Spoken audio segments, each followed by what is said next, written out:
जय श्रीराम. जय श्रीराम. पाठवण्याची सगळेजण आकंठातेने अत्यंत उत्सुकतेने वाट बघतायत.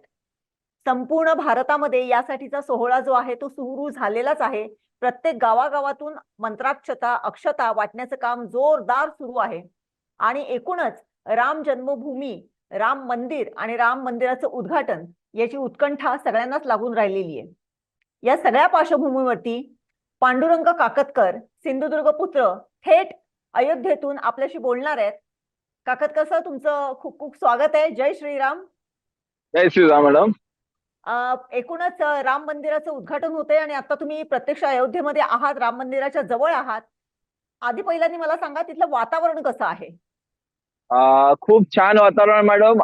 इथे खरं तर आम्ही काल रात्री आलोय आणि रात्रीपासून जो माहोल चाललाय इथे ते खूप सर्व लोकांनी, मला वाटतं संपूर्ण भारतभरातून म्हणण्यापेक्षा विश्वभरातून लोकांचं इथे येणं जाणं सुरू आहे. इथून सगळे लॉजेस जे आहेत किंवा इथल्या ज्या राहण्याच्या व्यवस्था आहेत त्या सगळ्या फुल झालेल्या आहेत. मला वाटतं 8-10 दिवसासाठी इथे आता राहणं मुश्किल होईल एवढे इथे सगळी व्यवस्था आहे. आणि तंबूंची व्यवस्था आहे, साधू महंतांचे वेगळे मठ आहेत, इथे आश्रम आहेत, हे सगळे तुम्हाला भरलेले दिसतील. खरं तर काल परवापासूनच लोकांची रीग लागलेली आहे. 8 दिवस जरी बाकी असले या कार्यक्रमासाठी तरी सुद्धा संपूर्ण इथला परिसर जो आहे तो पूर्ण भरलेला आहे. भजन कीर्तन आणि सगळं काय कथा यांचं सगळं काय वातावरण इथे आहे. तर हे सगळं खूप छान वाटतंय. नक्कीच. आता काल जेव्हा तुम्ही रात्री अयोध्येमध्ये उतरलात, आज सकाळपासून तर म्हणजे आता केवळ 5 दिवस राहिलेले आहेत मंदिराचं उद्घाटन होण्यासाठी. आता तर प्रचंड मोठी लगबग आहे आणि आपण आतापर्यंत बघत होतो की तिकडे सगळ्याच पातळीवरती जोरदार तयारी सुरू आहे. मग ते प्रसादासाठी असो किंवा आता जसं तुम्ही म्हणाला तसं ही वातावरण निर्मिती असो, सगळे हॉटेल्स असो, तिथली बाकीची खानपान व्यवस्था असो, येणाऱ्या पाहुण्यांचं स्वागत असो, एकूणच तुम्हाला काय वाटते, कशा पद्धतीची तिथे या संदर्भातली तयारी सुरू आहे?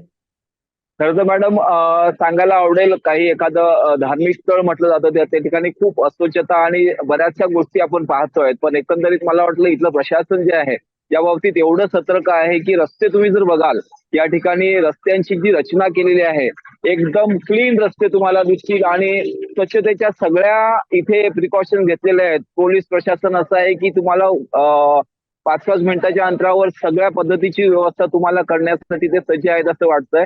आणि आम्ही इथे जवळच शरयू घाटाकडे जाऊन नदीमध्ये थोडंसं स्नान करण्यासाठी प्रयत्न आम्ही केला होता. आणि त्या दरम्यान असं जाणवलं की इतर ठिकाणी जी अस्वच्छता जाणवते ती अजिबात इथे जाणवली नाही.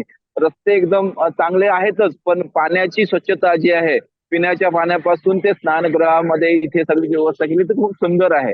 आणि जो परिसर जो आहे एकंदरीत ते इथले सर्व लोक आतुरतेने वाट पाहतायत या राम भक्तांची आणि खूप बाकीची सुविधा सगळी पुरवण्यासाठी इथे सज्ज आहेत. एवढंच काय, तर चहाच्या टपरीपासून त्यांचे जर दर बघाल तर एवढा सगळा हा खरं तर परिसर भरून जात असताना लुबाडणूक होईल अशी जी शक्यता होती ती अजिबात दिसत नाही आलंय. 10 रुपयामध्ये खूप सुंदर असा चहा मिळतोय, नाश्ता 50 रुपये तुम्हाला पोटभर खाऊ शकता. एवढंच कशाला, प्रसादाची सुद्धा मोफत व्यवस्था केलेली आहे. तर हे सगळ्या गोष्टी जर बघितला तर येणाऱ्या पर्यटकाला किंवा याला राम भक्ताला इथे आल्यानंतर कोणत्याही प्रकारचा त्रास होणार नाही. उलट तो आनंदी आनंद इथे राहील आणि 2 दिवस परिसरामध्ये दिवस घालवेल असं वाटतंय. नक्कीच. येणारा जो कोणी रामभक्त आहे त्याच्या सगळ्या गोष्टींची व्यवस्था अयोध्येमध्ये आता करण्यात आलेली आहे आणि जय्यत तयारी सुरू आहे तिथे. राम नामाचा जयघोष प्रत्येक ठिकाणावरून तिथे सुरू आहे. या संदर्भात काय सांगाल? कारण जय श्रीराम हे आता पहिल्यांदा आपल्याला, आपण जेव्हा स्वागत करतो त्यावेळेस आपण प्रत्येक जण आता असंच म्हणायला लागले की जय श्रीराम. तिथे कशा पद्धतीने या राम नामाचा जयघोष खरं सुरू तर आहे? राम जो नावाचा जप जो सुरू आहे तो प्रत्येक गल्लोगल्ली आणि इथे बरेचसे जे मठ आहेत, आश्रम आहेत, प्रत्येक ठिकाणी कुठेतरी पारायण केलं जातंय, कुठेतरी राम जप घेतला जातोय, भजन कीर्तन केलं जातोय आणि संपूर्ण माहोल अगदी राममय झालाय असं म्हणता येईल. प्रभू रामचंद्रांच्या भेटीसाठी जे लोक येत आहेत ते सगळे प्रसन्न वातावरणामध्ये हा खूप आनंद घेत आहेत असं मला वाटतं. आणि या प्रसन्न वातावरणामध्ये पूर्ण दिवस मला वाटतं खरं तर परिसर तुम्ही बघाल हा खूप थंडीने कुडकुडताना दिसतोय. पण एकंदरीत जरी थंडी वाटली लोकांसाठी तरी ती आल्हाददायक अशी वाटते. शेकोट्या पेटवलेल्या आहेत, त्या ठिकाणी सुद्धा चर्चा एकच आहे की चहापान करताना किंवा शेकोटीचा आनंद घेत असताना सुद्धा प्रत्येक लोकांना वाटते की या दिवसाची आम्ही कधीतरी वाट पाहत होतो आणि योगायोग असा आहे, जरी 22चा कार्यक्रम जरी असला मुख्य कार्यक्रम, तर आजपासूनच प्रतिष्ठापनेचे जे वेगवेगळे विधी आहेत ते सुरू होत आहेत. नक्कीच. आता जसे विधी सुरू होत आहेत किंवा विधी वेगवेगळ्या पद्धतीने तिथे आजपासून सुरू होतील. काय माहिती आहे पहिल्यांदा काय विधी असतील आणि कशा पद्धतीने? कारण संपूर्ण भारतातून या विधीसाठी फार मोठे-मोठे म्हणजे आचार्य त्यांना बोलवण्यात आलेलं आहे तिथे. काय सांगाल कशा पद्धतीचे विधींचं तिथे कार्यक्रमाचं नियोजन करण्यात आलेलं आहे? मला वाटतं प्राण प्रतिष्ठापनाची जी सुरुवात आहे ती आजपासून होते आहे आणि जी मूर्तीची स्थापना झाल्यानंतर त्याची एकंदरीत जी मुख्य विधी आहे ते 22 तारखेला असणार आहेत. पण आजपासून सगळे संत महंत या कामासाठी जुंपलेले आहेत आणि सगळे आनंदी आनंद हा प्रसंग अनुभवण्यासाठी बाकीची पर्यटक मंडळी म्हणा किंवा रामभक्त म्हणा, त्या सगळ्यांनी इथे एकत्र रामभक्ताचा जयघोष सुरू केलेला आहे. मंत्रापासून सगळे जे काय हे आहेत ते सगळ्यांची इथे एकत्रित वातावरणामध्ये माहोल निर्मितीमध्ये ते झालेले दिसते तुम्हाला. खरं तर मुख्य राम मंदिर जे आहे, जिथे राम जन्मभूमी म्हणून म्हणतो आम्ही, त्या ठिकाणी जाण्यामध्ये आजही ते मंदिर तसं खुलं आहे, पण लांबून दर्शन एवढंच ठेवलेलं आहे. आणि बाकीचा जो भाग परिसर आहे, इथे जवळजवळ 1200 मंदिर आहे असं म्हटलं जातं या अयोध्येमध्ये. त्या बहुतेक छोट्या मोठ्या सगळ्या मंदिरांचं दर्शन घेण्यासाठी माझं संपूर्ण खुलं आहे. शरयू घाटावर जर तुम्ही जाल तर तिथे आंघोळीसाठी किंवा होडीतून संपूर्ण त्या शरयूचं दर्शन करण्यासाठी तिथे तो परिसर दुमदुमला आहे. त्याच्यानंतर हनुमानगडी हा एक प्रसंग आहे, मंदिर आहे की जे इथे खरं तर अशी एक पद्धत आहे की आल्याबरोबर शरयूमध्ये तुम्ही स्नान करावं आणि त्याच्यानंतर रामाचं दर्शन घेण्यापूर्वी त्यांचे भक्त जे परमभक्त आपण हनुमान म्हणतो त्यांचं दर्शन घ्यावं लागतं आणि त्यासाठी हनुमानगडी सगळी भरलेली आहे. आणि तिथून दर्शन घेतल्यानंतर मुख्य स्थान जे आहे, जिथे रामाचं जन्मस्थान म्हणतो आम्ही, त्या ठिकाणी लोक आता गर्दी करतायत. इथे खरं तर आरतीच्या वेळा सुद्धा वेगळ्या आहेत. आता जी 12:30 वाजता आरती होती, सकाळी 7 वाजता आरती होती, त्याचं बुकिंग जर कुणाला पाहिजे असेल तर ते मोफत बुकिंग इथे केलं जातं ऑनलाईन. ते फक्त तुम्हाला आधार कार्ड किंवा इतर तपासून माहिती घेतली जाते तुमची आणि त्यासाठी तुम्हाला पास मोफत दिला जातो. 7चं आरतीचं हे झाल्यानंतर आता 12ची आरती आहे आणि त्या 12च्या आरतीनंतर जवळजवळ 2:30 वाजता एक आरती आहे. तर अशा आरतींचे आपण म्हणू चेन सुरू झाल्यासारखी झालेली आहे आणि बाकीच्या ठिकाणी तर सगळं कीर्तन आणि हे ते सगळं सुरूच आहे दिवसभर. बरोबर. आता हे एकूणच हा कार्यक्रमाच्या संदर्भात सांगितलं, परंतु इथे जसे भरपूर लोक जशी आलेली आहेत, तर तुम्हाला तिथे काही मेडिकल सुविधा म्हणजे हे जेवढी लोक आलेली आहेत त्यांच्यासाठी काही मेडिकल सुविधा दिलेल्या किंवा तशा पद्धतीची काही तुम्हाला यंत्रणा तिथे दिसते का? नाही, आरोग्य विभागापासून ते सगळ्या सुविधा इथे मला वाटतं पावला पावला गणिक त्याचे स्टॉल दिसत आहेत. म्हणजे इव्हन वॅक्सिनेशन पासून बाकीच्या सगळ्या सुविधा किंवा जी आरोग्य यंत्रणा जी आहे ती संपूर्ण इथे तुम्हाला दिसते आहे. म्हणजे आपण चौकामध्ये त्याचा जर कधी आपल्याला हे लाभ घ्यायचा असेल तर 1-2 मिनिटाच्या अंतरावर प्रत्येक ठिकाणी तुम्हाला त्याचे संपर्क नंबर पण दिलेले आहेत. पोलीस यंत्रणा असेल, आरोग्य यंत्रणा असेल किंवा वाहतूक व्यवस्थेसाठी असेल. नुकताच सुरू झालेला एअरपोर्ट इथला आजच मला वाटतं मुंबईवरून पहिलं विमान इथे आलेलं आहे आणि आता ट्रान्सपोर्टेशन सुविधा ती सुरू होते आहे.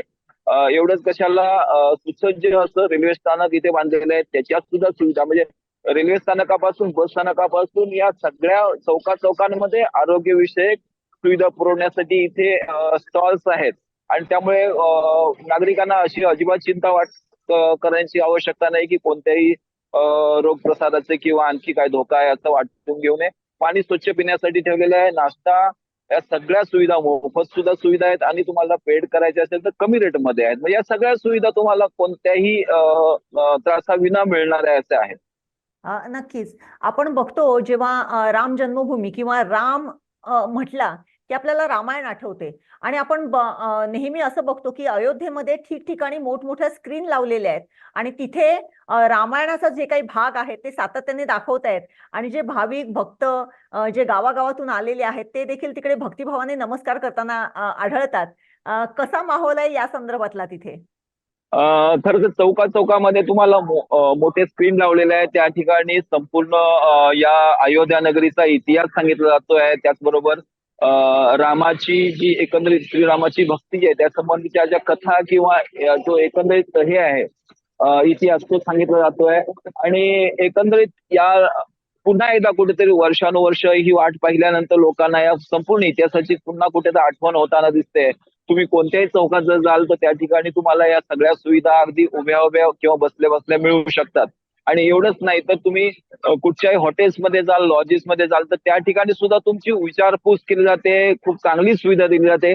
कोणती लुबाडणूक होताना दिसत नाही. इथले जर दर बघाल तुम्ही लॉजिंग पासून ते हॉटेलचे, ते सगळे तुम्हाला अगदी परवडणारे आणि सामान्य माणसाला कोणताही त्रास न होता सहजतेने तुम्हाला मिळताना दिसत आहेत. तर ह्या एकंदरीत रामायणाची जी आपण टीव्हीवरची सिरियल्स बघून किंवा थोडासा जो अवेअरनेस आला होता त्याहीपेक्षा आता श्रीराम प्रभूंचं दर्शन होत असतानाच तो इतिहास, ती कथा पुन्हा कुठेतरी जिवंत होताना इथे लोकांना दिसते आहे. नक्कीच. प्रत्यक्षात राम जन्मभूमीचं उद्घाटन, जेव्हा राम मंदिराचं उद्घाटन ज्यावेळेस 22 तारखेला होईल, तो तर सर्वोच्च एक आनंदाचा असा क्षण असणारच आहे. परंतु आतापासूनच अयोध्येतल्या प्रत्येक घराघरामध्ये देखील राम मंदिर उद्घाटनाची फार अगदी म्हणजे आपल्या घरातलं कार्य असल्यासारखी ती तयारी सुरू आहे. तिथेही देखील फार चांगल्या पद्धतीने ते आपापली घरं सजवली जात आहेत, रोषणाई केली जात आहे. हा माहोल कसा आहे, काय सांगाल? तर तर मॅडम इथे येण्यापूर्वी आम्ही दिल्लीवरून लखनौला आलो आणि लखनौला आल्याबरोबर इथून नाही म्हटलं तर 115 किलोमीटर अंतर लखनौचं आहे, राजधानी ठिकाण जे आहे उत्तर प्रदेशची.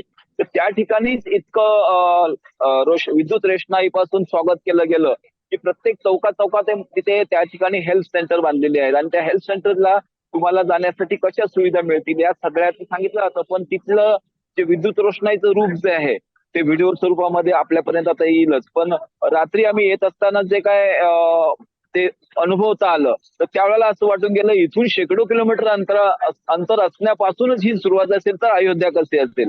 आणि जेव्हा खरंच अयोध्यामध्ये आम्ही एंट्री मारली आणि त्या प्रवेशाबरोबर इथलं जे काय सुसज्ज असं वातावरण बघितलं, मला वाटतं करोडो रुपये खर्च करताना आम्ही असं ऐकलं होतं बातम्यांमधून, पण त्या रुपयांचा इथे विनियोग झालेला मात्र दिसतोय.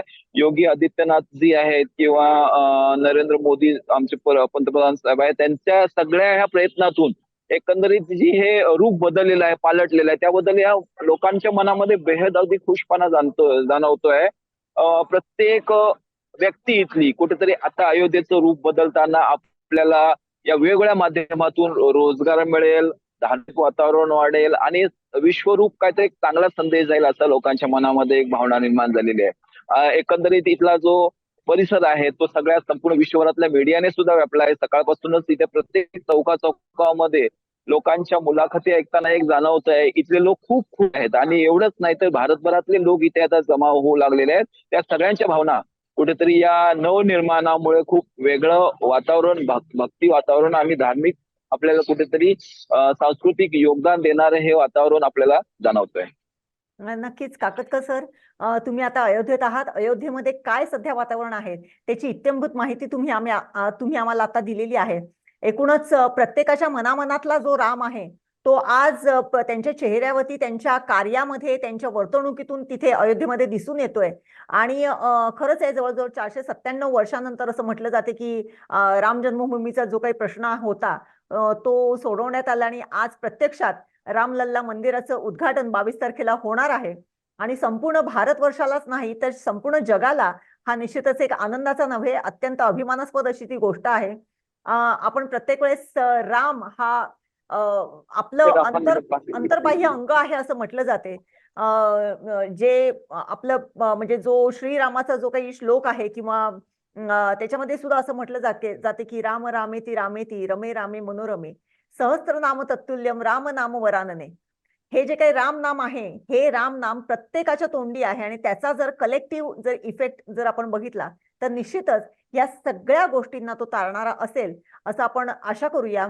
आता काकतकर सरांनी आपल्याला ह्या अयोध्येतली काही दृश्य दाखवली, तिथे असलेल्या माहोलाच्या संदर्भातली माहिती दिली. काकतकर सर आपल्याबरोबर पुन्हा असेच कनेक्टेड राहणार आहेत.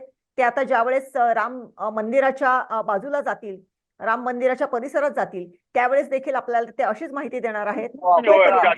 आता ही जी काही माहिती घेतली त्यावरून आपण अयोध्येमध्ये चाललेल्या ह्या सगळ्या गोष्टींची अनुभव इथे बसले आपण घेऊ शकतो. काकतकर सर, निश्चितच तुमच्याकडून पुन्हा एकदा आम्हाला राम मंदिराच्या परिसरातून तिथे काय चाललेलं आहे याची माहिती घ्यायला आवडेल. आपण पुन्हा एकदा कनेक्ट होऊ जेव्हा तुम्ही राम मंदिराच्या परिसरात जाल तोपर्यंत जय श्रीराम. जय श्री